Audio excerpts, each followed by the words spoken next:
नमस्कार प्यारे विद्यार्थियों, स्वागत है आपका एक बार फिर से आपके अपने YouTube चैनल एसटे क्लासेस सेंद्रा में। मैं विजेंद्र सिंह आज आपके लिए लाया हूं कक्षा 9 का जो कल हमने पाठ करवाया था भारत का भौतिक स्वरूप, उसके महत्वपूर्ण प्रश्नों का यहाँ पर है जो हम एनालाइज करेंगे और उनको देखेंगे कि वो किस प्रकार से आपके परीक्षा में उपयोगी हो सकते हैं। तो बच्चों आपको पूरा ध्यान लगा के, दिमाग लगा के, मनन करके एक जगह इनको समझना है कि इनमें से किसी भी प्रकार का कोई प्रश्न आए तो आप वो परीक्षा में गलत ना करें। तो देखते हैं आज का पहला प्रश्न। जो पहला प्रश्न है, भारत के पूर्वी भाग में म्यांमार की जो सीमा है, जो म्यांमार देश की सीमा है, उसका निर्धारण करने वाला पर्वतों का संयुक्त नाम। जो भारत का जो पड़ोसी देश है म्यांमार, बर्मा के नाम से जाना जाता है, उसके साथ में जो भारत की जो सीमा रेखा बनती है, वहां पर पर्वत श्रेणी है, उसका नाम क्या है? तो देखते हैं, पहला इसमें हिमाचल पर हिमाचल, जो दूसरा ऑप्शन है पूर्वांचल, उत्तराखंड या इनमें से कोई नहीं। तो बच्चों जिसका सही उत्तर रहने वाला वो है पूर्वांचल। पूर्वांचल की जो पहाड़ियां हैं बच्चों, ठीक है, वो वाली है जो भारत और म्यांमार के साथ सीमा निर्धारण करती है। अगर मैं थोड़ा सा आउटलाइन के माध्यम से जो पूर्वोत्तर जो इलाका है अपना उसके बारे में बात करें तो आपको पता होगा यहाँ से लेके, ये तो अरुणाचल प्रदेश का इलाका आ गया बच्चों बाहर, जो ये वाला इलाका है यहाँ से लेके यहाँ तक, ये जो भारत का एक पड़ोसी देश है म्यांमार, जिसे पूर्व नाम उसका है पुराना बच्चों ब्रह्मा, ठीक है, ये है जो इसके साथ में जो अपनी निर्धारण करती है सीमा की। तो यहाँ पर है जो पूर्वांचल की जो पहाड़ियां हैं वो है जो सीमा के समानांतर है और वही है जो भारत की सीमा का निर्धारण करती है। इसके अंदर आएगी बच्चों जैसे आपके नागा हिल्स, नागा पहाड़ियां, पटकोई पहाड़ियां, ठीक है, नागा पटकोई, ठीक है, खासी की जो पहाड़ियां है, ठीक है, ये सब जो पूर्वांचल की पहाड़ियां है ये सब इसके अंतर्गत आती है जो म्यांमार के साथ सीमा बनाती है। ठीक है बच्चों, अगला जो ऑप्शन वाला है बहुविकल्पीय प्रश्न वो देखते हैं कि गोवा के दक्षिण में स्थित पश्चिम तटीय पट्टी कौन सी है? जो बच्चों हमने बात करी थी भारत के भौतिक स्वरूप की, तो पश्चिम और पूर्वी घाट पट रही है, तो जो पश्चिम की तरफ जो तट है, ठीक है बच्चों, वो उसमें जो गोवा के दक्षिण में कौन सा तट है उसका नाम पूछा जा रहा है। यहां पर ऑप्शन ए में है कोरोमंडल, कन्नड़ तट, उत्तरी सरकार तट या कोंकण तट। तो इसको जो सही उत्तर है बच्चों वो है आपके कोंकण तट। देखो बच्चों, मुंबई से लेके जो गोवा तक जो तट है वो आपके कोंकण तट, ठीक है, उससे नीचे की तरफ केरल तक है बच्चों आपके मालाबार तट। तमिलनाडु से लेके आंध्र प्रदेश के कोने तक है बच्चों आपके नीचे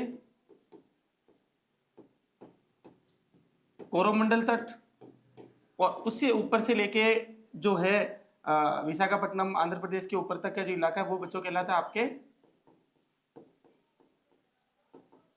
उत्तरी सरकार तट, और इसे ही है जो कन्नड़ तट भी कई बार कहा जाता है। ठीक है बच्चों, तो जो गोवा के जो दक्षिण की तरफ जो तट की पट्टी है तो वो है बच्चों आपके कोंकण, और उत्तरी सरकार तट आपको बता ही दिया मैंने पूर्वी घाट की तरफ है, ठीक है, कोरोमंडल पूर्वी घाट की तरफ है, ये दोनों या पूर्वी तट पर है, ये भी पूर्वी तट पर है, ठीक है बच्चों, और ये भी इसी का दूसरा उपनाम। तो इसका सही उत्तर है अपने कोंकण तट। अगला जो प्रश्न है बच्चों वो है पूर्वी घाट की सर्वोच्च शिखर या सर्वोच्च चोटी। जो हमने पढ़ा था कि पश्चिमी और पूर्वी घाट की तरफ में जो सर्वोच्च जो बिंदु है, सर्वोच्च पर्वत शिखर है, उनकी ऊंचाई की बात हो रही है। तो जो पूर्वी घाट की सर्वोच्च शिखर में देख लो, सबसे पहला है अनाईमुदी, महेंद्रगिरी, कंचनजंगा और खासी। तो इसका सही उत्तर है बच्चों आपके महेंद्रगिरी। जो महेंद्रगिरी पर्वत है बच्चों वो पूर्वी घाट की सर्वोच्च चोटी है और इसकी ऊंचाई है 1500 मीटर। ठीक है, अगर बात करें पश्चिमी घाट की, तो पश्चिमी घाट की सबसे ऊंची चोटी है बच्चों आपके लिए अनाईमुदी, जिसकी ऊंचाई है 2695 मीटर, और ये है बच्चों आपके पश्चिमी घाट की सर्वोच्च ऊंची चोटी। और कंचनजंगा की बात करें तो ये भारत की हिमालय की, जो भारत में हिमालय है उसकी है जो बच्चों सबसे ऊंची चोटी है। ठीक है, भारत में हिमालय की इसकी ऊंचाई है आपके 85-98 मीटर। ठीक है, यह है जिसका सही उत्तर है बच्चों आपके महेंद्रगिरी, यह है पश्चिमी का पूर्वी घाट की सबसे ऊंची चोटी। अगला प्रश्न देखते हैं, हिमालय की भारत में सर्वोच्च चोटी। हिमालय जो पर्वत श्रृंखला है उसकी भारत के अंदर पूछ रहे बच्चों, है ना। भारत में कल भी मैंने बताया था आपको, भारत में हिमालय की सर्वोच्च चोटी, नहीं कि ये नहीं हो रहा कि भारत की सबसे ऊंची चोटी की बात नहीं हो रही बच्चों, ये बात हो रही है हिमालय की भारत में सर्वोच्च चोटी। तो उसका सही उत्तर है बच्चों आपके कंचनजंगा। इसकी ऊंचाई मैंने बताई आपको 85-98 मीटर। और माउंट एवरेस्ट की आपको पता है बच्चों 88-48 मीटर, ठीक है। और जो K2 है यह है बच्चों भारत की सर्वोच्च चोटी। कौन सी? भारत की सर्वोच्च चोटी, या फिर कह सकते हैं आप भारत का सर्वोच्च शिखर, ठीक है। और ये जो K2 है बच्चों ये है काराकोरम श्रेणी की।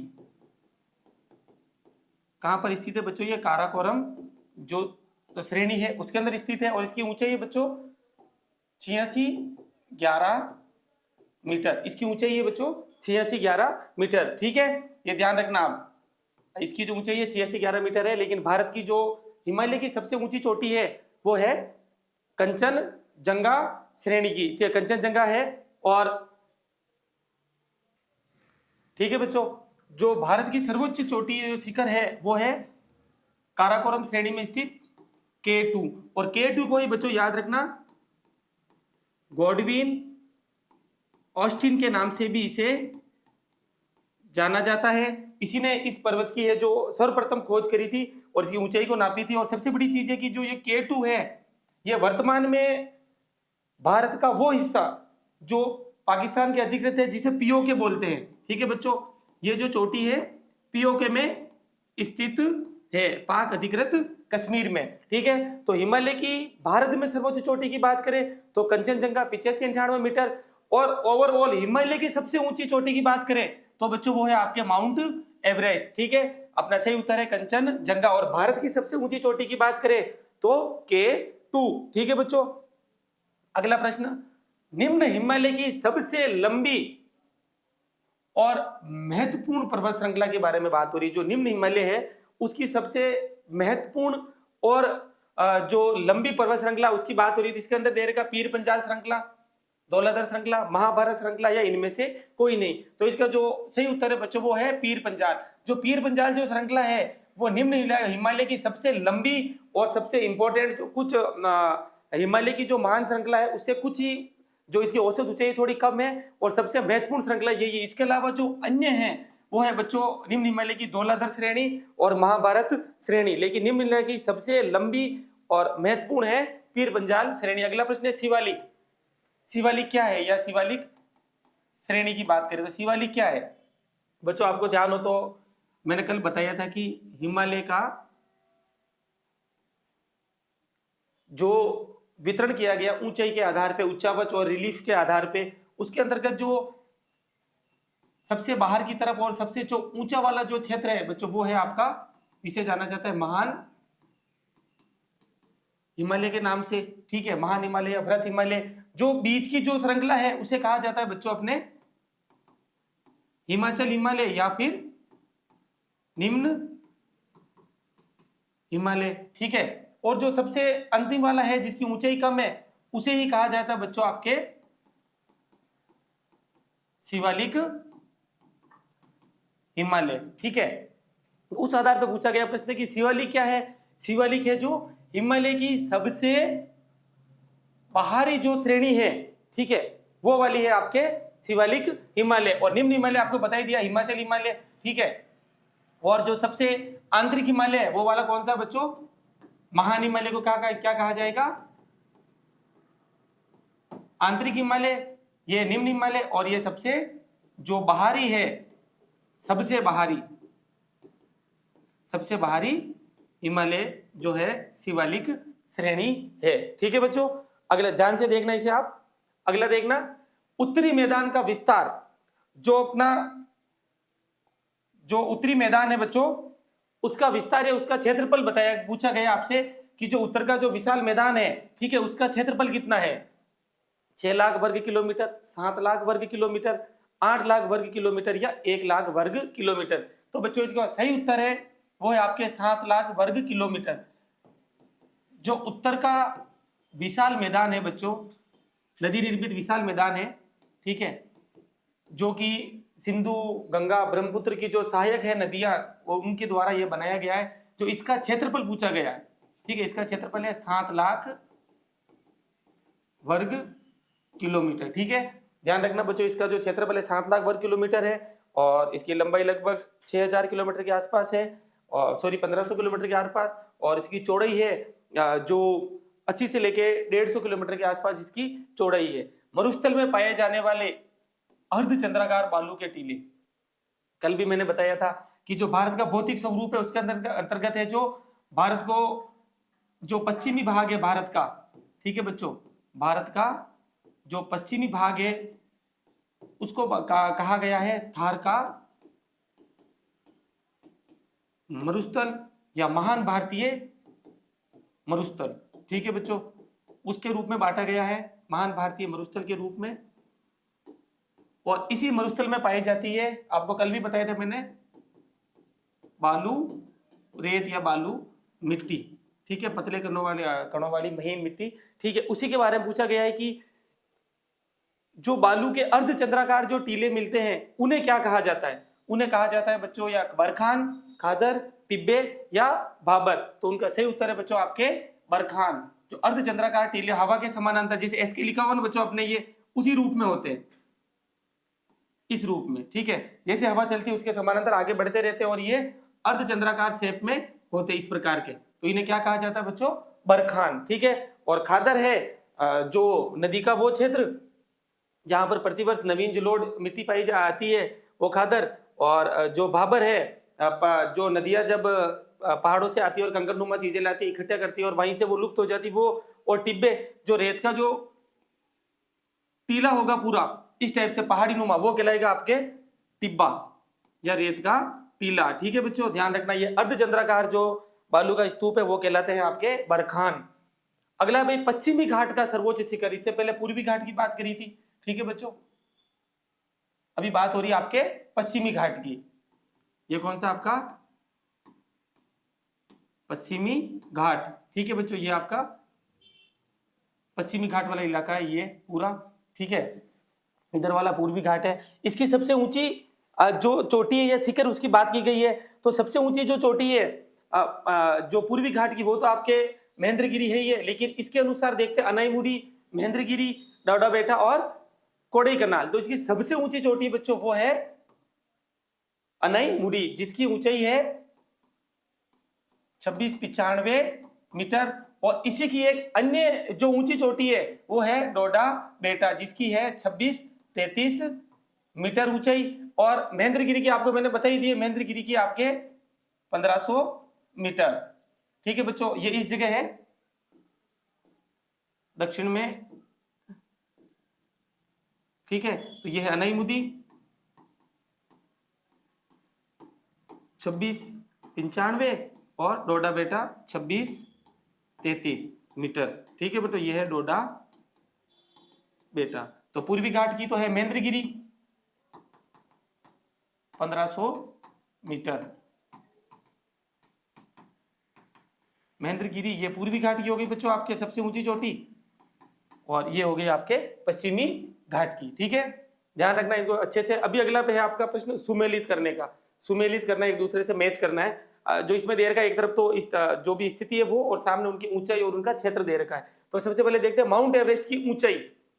माउंट एवरेस्ट की ऊंचाई बच्चों आपको पता ही है 8848 मीटर, और इसकी जो लोकेशन है बच्चों ध्यान रखना ये है आपके नेपाल में। विश्व की सबसे ऊंची चोटी और हिमालय की सबसे ऊंची चोटी माउंट एवरेस्ट, ठीक है, 8848 मीटर। अगला है कंचनजंगा की ऊंचाई। जो कंचनजंगा देखना, ध्यान रखना बच्चा, कंचनजंगा की ऊंचाई है 8598 मीटर, ये है भारत में। और एक चीज ध्यान रखने वाली चीज है, भारत की हिमालय में सबसे ऊंची चोटी कंचनजंगा, और विश्व की तीसरी सबसे ऊंची चोटी भी कंचनजंगा ही है, ठीक है। और भारत की सबसे ऊंची चोटी गॉडविन ऑस्टिन। लेकिन प्रश्न, भारत में हिमालय की सबसे ऊंची चोटी, तब आपको कंचनजंगा सही करना है। अगला है धौलागिरी की स्थिति। जो धौलागिरी है बच्चों वो आपके नेपाल में पड़ता है। नंदा देवी जो पर्वत है वो आपके भारत में, और चिल्का झील पड़ती है आपके पूर्वी घाट में, और पूर्वी घाट के उड़ीसा में, और जो ये चिल्का झील है आपके लिए बता दूं ये है लेगून झील, और भारत की सबसे बड़ी लेगून झील भी यही है, ठीक है। इसे गोखुर झील के नाम से भी जाना जाता है। अगला प्रश्न देखते हैं कि जो है आपके जो 2 नंबर के जो क्वेश्चन आते हैं उनके अंतर्गत है कि भारत के प्रमुख भू आकृतिक विभाग या भौतिक स्वरूप कौन से हैं। इसे कह सकते हैं कि भारत को कितने भौतिक स्वरूपों में बांटा गया है। तो इसमें 2 सवाल बनते हैं। एक सवाल बनता है कि भारत के कितने स्वरूप है, या फिर कितने भौतिक विभागों में, ठीक है, या कितने भौतिक भागों में बांटा गया है, ठीक है। यहां से कह रहे तो इसमें तो पहला ऑप्शन कितने भागों में बांटा गया है, तब तो आपका ऑप्शन होगा, उत्तर होगा जो आपका होगा कि भारत को भौतिक स्वरूप या प्राकृतिक संरचना के आधार पे कुल 6 भागों में बांटा गया है, ठीक है बच्चों। ये भी एक प्रश्न बनता है कितने भागों में बांटा गया है, 6 भागों में। अब वो 6 भाग कौन से हैं उसके आधार पे बताते हैं। जो सबसे उत्तरी जो क्षेत्र है वो आपका हिमालय पर्वत श्रृंखला, ठीक है। फिर उसके बाद में उत्तर का विशाल मैदान गंगा ब्रह्मपुत्र सिंधु का जो सहायक नदी उनके द्वारा तैयार किया गया। फिर तीसरा जो भाग आता है वो आता है आपके प्रायद्वीपीय पठार का। जो प्रायद्वीपीय पठार है बच्चों वो है जो एक भूआकृतिक ज्वालामुखी क्रिया कह सकते हैं, बेसाल्ट निर्मित जो चट्टान है उनसे बना हुआ है। और भारतीय मरुस्थल जो भारत के जो सबसे पश्चिमी भाग की तरफ है भारतीय मरुस्थल, ठीक है, मरुस्थलीय क्षेत्र जिसे थार का मरुस्थल भी कहा जाता है। और उसके बाद में तटीय मैदान, जो प्रायद्वीपीय पठार है उसके दोनों तरफ है जो तटीय मैदान है, पूर्वी घाट पश्चिमी घाट जैसे है, उसके बारे में बात की गई है यहाँ पर। और अंत में द्वीप समूह जो भारत के अरब सागर और बंगाल की खाड़ी में स्थित अंडमान निकोबार द्वीप समूह और अरब सागर की तरफ लक्षद्वीप द्वीप समूह, इनके रूप में है जो भारत को अलग अलग भूआकृतिक या प्राकृतिक भागों में बांटा गया है। अगला प्रश्न, दून किसे कहते हैं। ये कल भी हमने बात करी कि दून किसे कहते हैं। दून की बात करें बच्चों तो दून है जो निम्न हिमालय और जो शिवालिक की श्रेणियां उनके बीच में लंबी लंबवत जो घाटी पाई जाती है उसे दून कहते हैं। ये हो गई मान लो आपके निम्न हिमालय,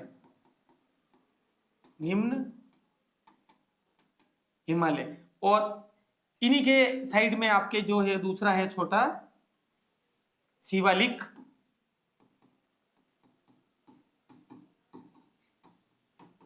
हिमालय, ठीक है, शिवालिक जो इनके बीच में, ध्यान रखना बच्चों, इनके बीच में जो ये लंबवत इस प्रकार की जो घाटियां पाई जाती है, ठीक है, लंबवत घाटियां जो 2 पहाड़ों के बीच में जो लंबी घाटी होती है, ठीक है, लंबवत और काफी लंबी भी होती है और गहरी भी होती है, ठीक है, उन्हें कहा जाता है दून। स्थानीय भाषा में क्या बोलते हैं उसे, वो दून, इन्हें ही क्या कहा जाता है, दून। और ऐसे ही प्रमुख शहर है उन पहाड़ी इलाकों में देहरादून, पोटली दून, कोटली दून, ठीक है, ये प्रमुख है जो दून है। दून क्या है बच्चों, आपके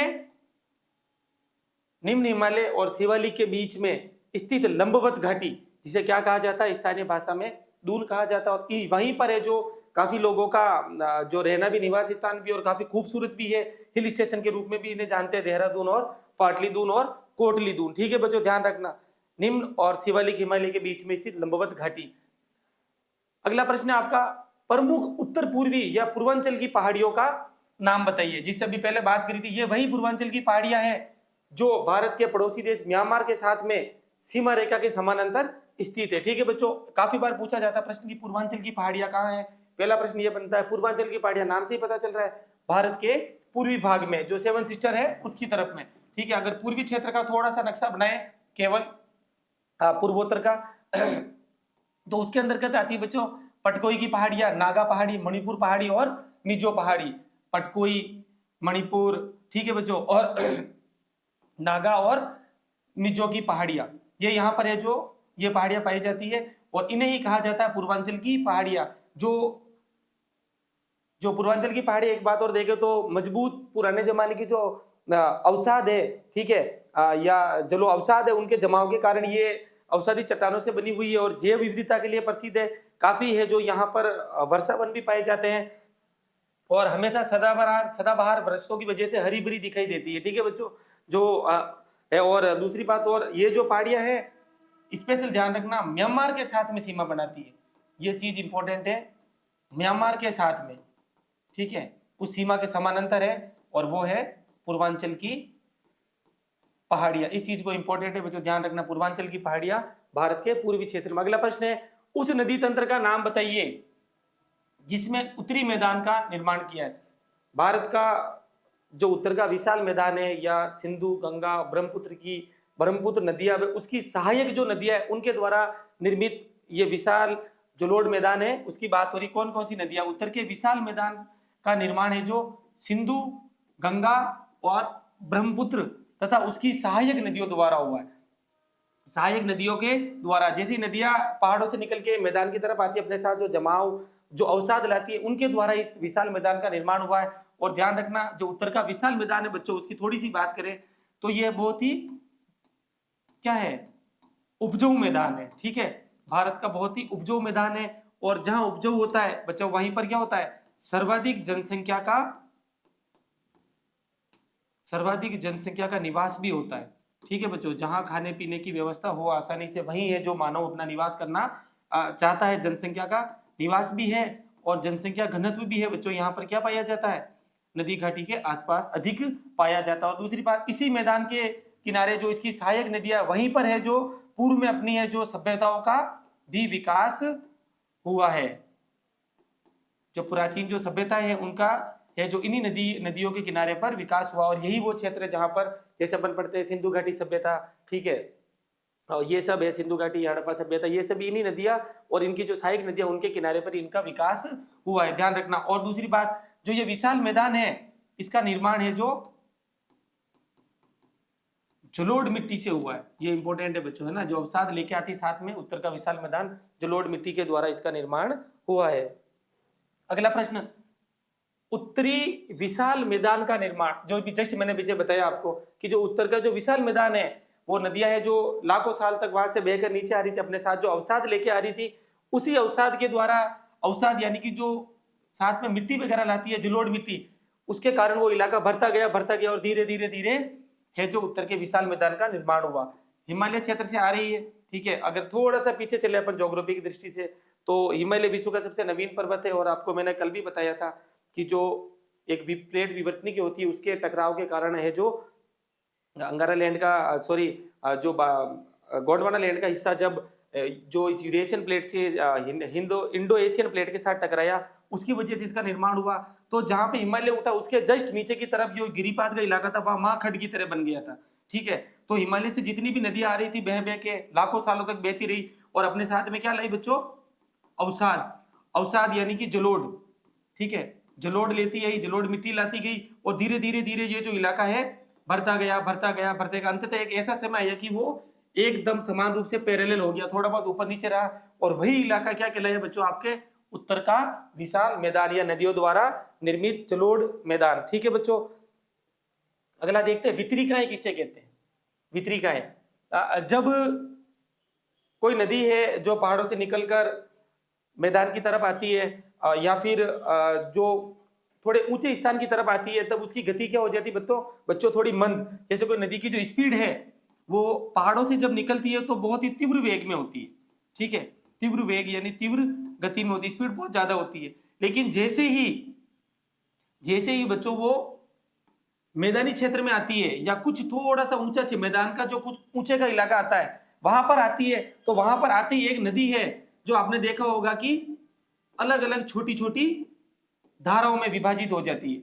ठीक है, अलग अलग धाराओं में विभाजित हो जाती है। एक नदी से छोटी छोटी बहुत सारी जो नदियां हैं, नाले बन जाती है, और वही कहलाती है आपको वितरिकाएं। और वो क्यों बनती है कि नदियों में लगातार सिल्ट या अवसाद के जमाव के कारण नदियां अपने निचले बहाव क्षेत्र में कई धाराओं में विभाजित हो जाती है, और इन्हीं धाराओं को क्या कहा जाता है, वितरिकाएं। और एक और ध्यान रखना बच्चों, धाराओं की जगह है जो छोटी छोटी सरिताएं भी कहा जाता है इन्हें।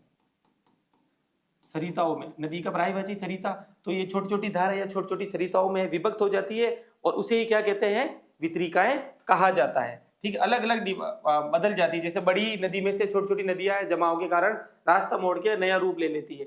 दो आप, इससे कल मैंने आपको बताया था, दो नदियों के बीच का जो स्थान है उसे क्या कहा जाता है बच्चों, दो आप।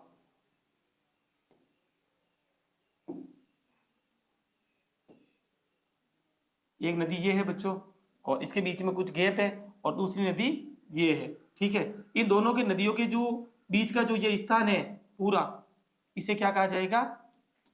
दो आब, ठीक है। और ध्यान रखना, जो भी दो आब हुआ करता है वो बहुत ही उपजाऊ और प्राकृतिक दृष्टि से बहुत ही महत्वपूर्ण होता है, क्योंकि यहाँ पर प्रतिवर्ष या कभी कभार है जो एक दो साल छोड़ के बाढ़ के कारण है जो नई जो जलोढ़ मिट्टी है उसका जमाव होता रहता है, मतलब खादर है जो लगातार आती रहती है, उसकी वजह से ये बहुत ही उपजाऊ होता है। और इन्हीं क्षेत्रों पे जो कृषि कार्य अधिक होता है, उपजाऊ है, ठीक है बच्चों। ये क्या है? अधिक उपजाऊ। और यहाँ पर उपजाऊ है तो क्या होगी? कृषि भी अधिक होगी। उसे क्या कहा जाता है? दो नदियों के बीच में। भारत की बात करें, कल भी मैंने बताया था आपको, भारत में ऐसा ही एक स्थान है, उसे कहते हैं पंज आब, यानी 5 नदियों के बीच का स्थान, ठीक है बच्चों। 5 नदियों के बीच का ये स्थान है जिसे हम पंजाब के नाम से जानते हैं, ठीक है। अगला दे रखा, दुनिया का सबसे बड़ा बसा हुआ नदीय द्वीप, विश्व का सबसे बड़ा नदी द्वीप कौन सा है? तो बच्चों ध्यान रखना, विश्व का सबसे बड़ा नदी द्वीप है भारत की ब्रह्मपुत्र नदी में स्थित माजुली द्वीप। जो ब्रह्मपुत्र नदी है बच्चों, वो अरुणाचल प्रदेश के अंदर से प्रवेश करके भारत में आती है, ठीक है। अरुणाचल प्रदेश में जब ये नदी आती है बहकर, तो एक स्थान ऐसा आता है जहां से है जो बच्चों ये नदी ऊंचाई के कारण 2 भागों में विभक्त हो जाती है, ठीक है। 2 भागों में विभक्त हो गए, आगे कुछ दूरी पे जाके पुनः एक हो जाती है। और जो ये बीच में जो ये स्थान बचता है, ये वाला जो ये टापू बन जाता है, इसके दोनों तरफ से नदी की धाराएं निकलती है, और यही है आपका माजुली द्वीप, ठीक है बच्चों। और इतना बड़ा द्वीप है कि लगभग यहाँ पर 10 से 12 हजार के आसपास की जो आबादी है वो निवास करती है, और एसडीएम लेवल का अधिकारी यहाँ बैठता है, ठीक है बच्चों। अलग अलग इलाके में रहते हैं ये, लगभग 10 हजार के आसपास की आबादी वह निवास करती है। और माजुली द्वीप है विश्व का सबसे बड़ा द्वीप। अरुणाचल प्रदेश में नदी कौन सी होगी बच्चों? आपके ब्रह्मपुत्र नदी, ब्रह्मपुत्र नदी पर है जो बच्चों ये माजुली द्वीप है स्थित, और विश्व का सबसे बड़ा नदी द्वीप होने का इसे गौरव प्राप्त है। अगला, भू आकृतिक में विविधता के आधार पर उत्तरी मैदान को कितने भागों में बांटा गया है? देखो, भू आकृतिक पर जैसे हमने हिमालय को बांटा था, ठीक है, आंतरिक, निम्न और सबसे पहाड़ी हिमालय, उसी प्रकार से हिमालय एक रूप से और बांटा था नदियों के आधार पे, ठीक है। सिंधु और सतलज, काली, तीस्ता और असम दिहांग के बीच में पंजाब हिमालय, कुमो हिमालय, नेपाल हिमालय और असम हिमालय के रूप है। उसी प्रकार से है जो भू आकृति के आधार पर, उच्चावच के आधार पर उत्तरी मैदान को कितने भागों में बांटा गया? जो उत्तर का विशाल मैदान है उसे 4 भागों में बांटा गया है, ठीक है बच्चों, भू आकृति के आधार पे। पहला है भाबर, तराई, भांगर और खादर। अगर भाबर की बात करें, भाबर वो क्षेत्र है जब नदियां पहाड़ों से निकलकर मैदानों की तरफ आने से पहले की स्थिति, जहां से नदी आई, मान लो ये नदी आई और जहां पर आएगी अपने साथ में कंकड़ पत्थर लाएगी, तो कंकड़ पत्थर नुमा जो इलाका होता है, ठीक है बच्चों, उसे क्या कहते हैं अपन? भाबर। क्या कहते हैं? भाबर। और इसी भाबर के अंदर जो नदियां आती है बहकर, वो क्या हो जाती है बच्चों? नदियां लुप्त हो जाती है, नदियां इसके अंदर गायब हो जाती है, ठीक है। अगला देखते हैं तराई। तराई, जब नदियां यहाँ पे गायब होके जमीन के अंदर ही अंदर बहती है, और कुछ ऊंचाई वाले इलाके पे, ठीक है, कुछ ऊंचाई वाले इलाके पे जब नदियां पुनः प्रकट होती है, यहाँ पे नदियां क्या होती है बच्चों? नदी लुप्त, और जब अंदर ही अंदर बहकर यहाँ से पुनः प्रकट होती है, ठीक है, वहां पर इलाका कैसा हो जाता है? दलदली, ठीक है, या फिर नम। और उसी दलदली और नम इलाके को कहा जाता है तराई। और उसी तराई प्रदेश में नदियां क्या होती है? पुनः प्रकट होती है। समझ गए बच्चों? भाबर जो क्षेत्र है वहां पर कंकड़नुमा इलाका होता है, वहां पर नदियां है जो लुप्त होती है, और दलदली और नम इलाके में जहां नदियां वापस मैदानों में दिखाई देती वो कहलाता है आपके तराई प्रदेश, ठीक है। और भांगर, जिसे आप भांगड़ के नाम से भी जानते हैं, भांगड़ वो क्षेत्र है जहां नदी, भांगड़ वो क्षेत्र है जहां पर नदी द्वारा लाई गई पुरानी जलोढ़ जमा हो रखी है, यानी कि काफी समय से है जो उस इलाके पर नदी में बाढ़ का पानी नहीं पहुंचा, या पुरानी जो जलोढ़ होती है, पुरानी जलोढ़ मिट्टी का क्षेत्र क्या कहलाएगा बच्चों? आपके बांगड़, ठीक है, बांगर कहलाएगा। और खादर किसे कहेंगे? वह इलाका या वह क्षेत्र जहां पर प्रतिवर्ष नदी द्वारा लाई गई जलोढ़ का जमाव होता है। नदियों का जो वह क्षेत्र जहां पर प्रतिवर्ष है जो बच्चों आपके बाढ़ का पानी पहुंचता है और नई नई जलोढ़ मिट्टी आती है, उसे ही कहेंगे खादर, यानी कि नवीन जलोढ़। और बांगर के लिए पुरानी जलोढ़, ठीक है, पुरानी जलोढ़ का जमाव होगा वो बांगर और नई जलोढ़ का जमाव होगा खादर, ठीक है बच्चों। अगला देखते हैं तराई किसे कहते हैं। अभी जस्ट मैंने आपको बताया उत्तरी विशाल मैदान में जो भाबर के क्षेत्र के दक्षिण में, भाबर यानी कौन सा हो गया बच्चों? आपके कंकड़ युक्त, ठीक है, कंकड़ युक्त बड़े बड़े पत्थर होंगे जो साथ में बहा कर लाते हैं। उन इलाकों में जो दक्षिण में छोटी जो धाराएं होती है या नदियां होती है फिर से निकल आती है और एक नम दलदली क्षेत्र का विकास करती है, उसे तराई कहते हैं। ध्यान रखना बच्चों, पहाड़ों से निकलने के बाद जो भाबर क्षेत्र है उसके अंदर नदियां गायब होती है और तराई क्षेत्र में नदियां पुनः प्रकट होती है। इस चीज का स्पेशल ध्यान रखना। दक्षिण के पठार के उत्तर पूर्व के भाग को किस नाम से जाना जाता है? जो अपना ये उत्तर पूर्व का जो भाग है, पठार है, सॉरी, दक्षिण का प्रायद्वीपीय पठार है, उसके उत्तरी पूर्वी भाग को किस नाम से जाना जाता है?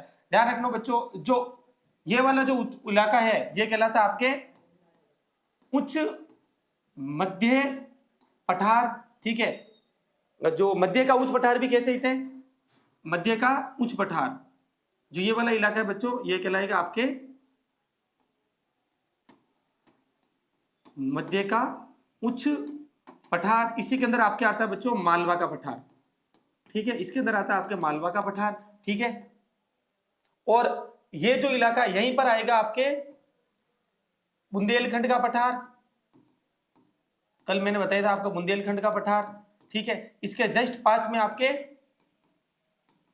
बघेलखंड का पठार और इसी के पास में आपके पड़ता है बच्चों छोटा नागपुर का पठार।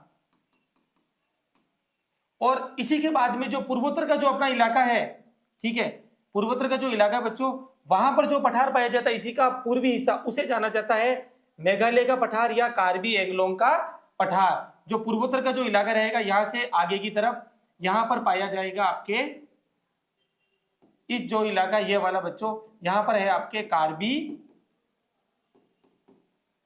एंगलोंग का पठार और इसे ही कहा जाता है कचार की पहाड़ी। ध्यान रखना, जो प्रायद्वीपीय पठार है इसका सबसे उत्तरी जो ऊंचा भाग है वो तो है मध्य का उच्च पठार जिसे मालवा का पठार के नाम से जानते हैं, और इसी का एक भाग है बुंदेलखंड का पठार, आगे बघेलखंड का पठार, और जो बिल्कुल ही जो पूर्वोत्तर की तरफ पूर्वी दिशा की तरफ है वो है आपके छोटा नागपुर का पठार।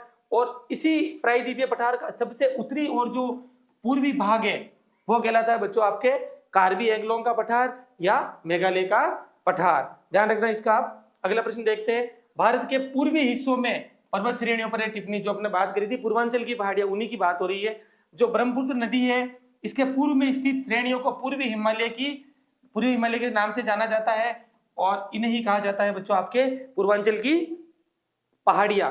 दिहांग श्रृंखला के आगे हिमालय तेजी से दक्षिण की ओर मुड़कर पूर्व सीमा के साथ फैल जाता है जिसे पूर्वांचल कहा जाता है। कल हमने बात करी थी जो हिमालय का जो असम हिमालय का जो पार्ट है बच्चों लास्ट का, ठीक है, तो हिमालय यहाँ पे आने के बाद में यहाँ पे आने के बाद एकदम दक्षिण की तरफ वो मुड़ जाता है, तीक्ष्ण मोड़ लेते हैं और यहीं से ब्रह्मपुत्र नदी भी प्रवेश करती है। जो दक्षिण की तरफ मुड़ता है हिमालय, तो ये वाला जो इलाका है बच्चों ये कहलाता है आपके यहाँ पर जो पहाड़ियां स्थित है वो कहलाती है पूर्वांचल की पहाड़ियां, पूर्वांचल की पहाड़ियां। और इन्हीं पहाड़ियों में स्थित है पटकोई की पहाड़ी, नागा पहाड़ी, मिजो पहाड़ी और मणिपुर की पहाड़ियां, ठीक है। और इन्हीं इलाकों में गारो, खासी, जयंतिया की पहाड़ियां भी स्थित है। अगला प्रश्न देखते हैं कि पूर्वांचल या पूर्वी पहाड़ियों की विशेषता। मैंने इससे पहले बताया था कि पूर्वांचल की जो पहाड़ियां हैं उनका जो निर्माण है मजबूत बलुआ पत्थर से हुआ है जो अवसादी चट्टानों से बना है, ठीक है। और यह है जो भारत के उत्तरी पूर्वी राज्यों से होकर गुजरती है, जो सेवन सिस्टर के जो स्टेट है वहां से गुजरती है, 7 बहनों से, मजबूत बलुआ पत्थर और अवसादी चट्टानों से बना है। और यहीं पर है जो घने जंगल भी पाए जाते हैं। मैंने आपको स्टार्ट में बताया कि बहुत ज्यादा है जो जैव विविधता भी पाई जाती है और बहुत ही ज्यादा वहां पे जंगल भी है। और इन्हीं पहाड़ियों में के समानांतर जो अनेक श्रृंखलाएं और घाटियों के रूप में ये फैली हुई है। और साथ में एक चीज और करना ऐड इसके अंदर, म्यांमार के साथ सीमा बनाती है, ये चीज का ध्यान रखना। जो पड़ोसी देश है म्यांमार, उसके साथ सीमा पर स्थित पहाड़ियां। ठीक है बच्चों, अगला प्रश्न देखते हैं। शिवालिक श्रेणी की प्रमुख विशेषताएं। जो हिमालय की जो सबसे बाहरी जो श्रेणी है बच्चों, जो भारत के अंदर की तरफ है, ठीक है, और सबसे कम ऊंचाई की भी है, 900 से 1000 मीटर के आसपास है जो इसकी ऊंचाई है, 1100, और इसकी जो चौड़ाई भी कम है। उसकी बात करें कि हिमालय की सबसे बाहरी जो श्रृंखला है उसे शिवालिक कहा जाता है। और इसकी प्रमुख विशेषताएं, इस श्रेणी की चौड़ाई है जो 10 से 50 किलोमीटर और ऊंचाई 900 से 1100 मीटर के आसपास है। और ये जलोढ़ अवसादों से निर्मित है, क्योंकि यहाँ पर आते आते जो है जो पहाड़ों की जो ऊंचाई कम होती है, इसकी वजह से है जो बच्चों नदियों की कुछ स्पीड भी कम होती है, और इसीलिए से जो ये पूरी श्रेणी है जलोढ़ जो अवसाद होते हैं नदियों द्वारा बहाकर लाए गए, उनसे बनी हुई है, क्योंकि लाखों साल लगे थे इनको तैयार होने में। शिवालिक और हिमाचल के बीच जो लंबवत घाटी है उसे दून कहते हैं, हमने इससे पहले पढ़ा था। और कुछ प्रसिद्ध दून, देहरादून, कोटली दून और पोटली दून। ठीक है बच्चों, अगला प्रश्न देखते हैं। ठीक है बच्चों, इस प्रकार है जो आपका जो ये पाठ था भारत का भौतिक स्वरूप, उसके जो ये कुछ महत्वपूर्ण प्रश्न थे, आप इन्हें पूरा ध्यान लगाकर पढ़े। आशा करते हैं आपको ये समझ आए होंगे, और तब तक के लिए दीजिए हमें आज्ञा। नमस्कार, जय हिंद।